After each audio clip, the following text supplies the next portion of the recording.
Anong pampaswerte or feng shui lucky charms ang dapat mong suotin ngayong Hungry Ghost Month?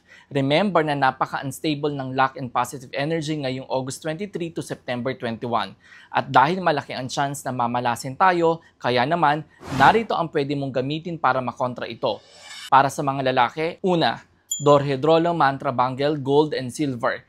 It has the power to eliminate demons and boost one's self-confidence. Pangalawa, 28 Hums Protection Lotus Medallion, dispels harms and give positivity.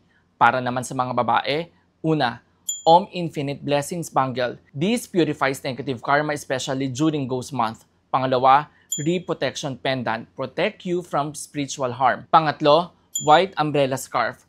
Calls the aid of the White Umbrella Goddess na perfect for saving you from unwanted harms and accidents. If meron ka sa kahit isa sa mga sumusunod, expect a better chi flow this Ghost Month. Good chi flow, iwas malas. Sana ay may natutunan kayong bago mula sa amin. Master Michael here, simplifying feng shui for everyone.